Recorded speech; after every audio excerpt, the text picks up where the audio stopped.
ያፌት ኤፍራታን ናታንን በቀረጸው ቪዲዮ አስፈራርቷት እሱ እንዲታሰርና ማረሚያ ቤት እንዲወረወር ካልፈለግሽ ፈርመሽ በህጋዊ መልኩ ታገቢኛለሽ ሲላት በጣም ነበር የደነገጠችው።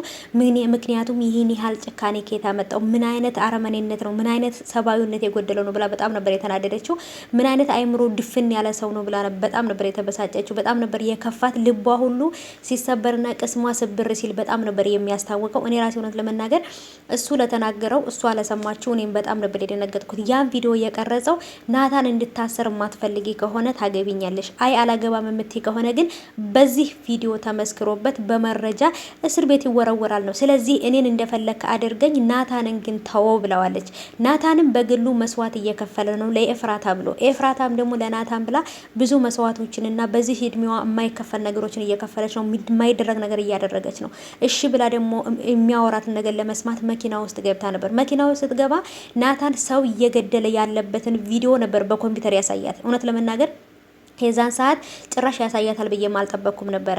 አሳስረዋለሁኝ መረጃ አለኝ ብሎ ዋሽቶ እንትን የሚላት ነበር ይመስለኝ። ግን ቪዲዮውን እንድታይና እንድታምን ሙሉ ለሙሉ አሳይቷታል። ሰላም ሰላም፣ ውድ የተከበራችሁ የቻናሌ ተከታታዮች እንዴት ናችሁ? ሰላማችሁ ይብዛልኝ ባላችሁበት። ነባሮች እንኳን በሰላም መጣችሁ። አዲስ የሆናችሁ ደግሞ ሰብስክራይብ እያደረጋችሁ ቤተሰብ ነው። አዳዲስ ፍትፈታዎች ይደርሳችኋል ማለት ነው።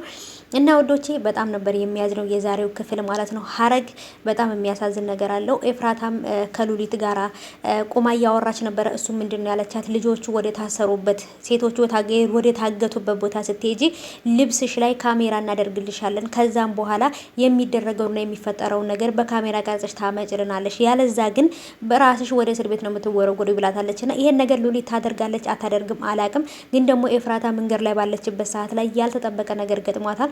ያፌት ፊት ለፊት አግኝቷት ከዛች ሴትዮ ጋር ተለያይተሽ እስከማገኝሽ በጣም ቸኩዬ ነበር ብሎ ያለውን ነገር ነገራት። ለምንድነው አንተ የምትተሆኝ? አልወድህም፣ በጣም ነው የምጠላህ አለችው ማለት ነው።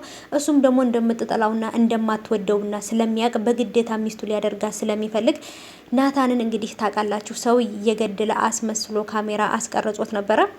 ያንን ነገር ያደረገው ለምንድን ነው? እሷን በግዴታ ሚስቱ ማድረግ ስለሚፈልግ ነው። የሚፈልገውም ነገር ደግሞ ይሳካለታል አይሳካለትም የሚለውን በደንብ የምናየው ይሆናል። እሷ ግን አሁን ላይ በጣም ልቧ ተሰብሯል ማለት ነው። ምክንያቱም እዛ ጋር አስገብቶ ኮምፒውተር ላይ ቪዲዮውን ያለውን ነገር ሁሉ ናታንን ሊያሳስረው እድሜ ልኩን እስር ቤት እንዳይወጣ ሊያደርገው የሚችል ነገር በፎርጅ ነገር አሰርቶበታል። ልጁ አልሞተም አለ። ግን ደግሞ በቪዲዮ ሲታይ ግን ልጁን በሽጉጥ እንደመታውና እንደሞተ ነው የሚያሳውቀውና ምንድነው የምናደርገው ወይንም ምንድነው ማድረግ ያለብኝ ብላ በጣም ነበረ ልቧ የተሰበረው። ምክንያቱም ይሄን ነገር ያደርጋል ብላ አልጠበቀችም። ምክንያቱም እሱም የእውነትም አላደረገውም። እንኳን አይደለም ሰው ሊገል ይቅርና እንደ እንስሳት እንኳን ራሱ የሚገልሰው አይመስለኝም። እና ስለዚህ ይሄን ያህል ጭካኔ ስለሌለው እሷም በጣም ደንግጣለች ማለት ነውና በዚሁም ደግሞ ኤፉዬ ጽዮን እናትሽ ገነት ናት ሰራተኛ ስለሆነች አፍረሽባት ነው እንዴ ብላት ነበረ።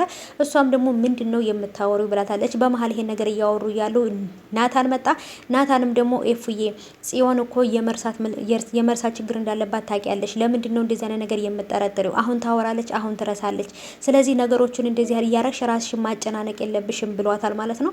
እሷም ደግሞ የእውነት ብዬ አስቤዋለሁ ገነት ከምሰጣት ፍቅር የተነሳ ማለት ነው። ገነት ከምሰጣት ፍቅር የተነሳ የእውነት እናቴ ብትሆን ብያለሁ ብዬም እያሰብኩ ነው ብለዋለች።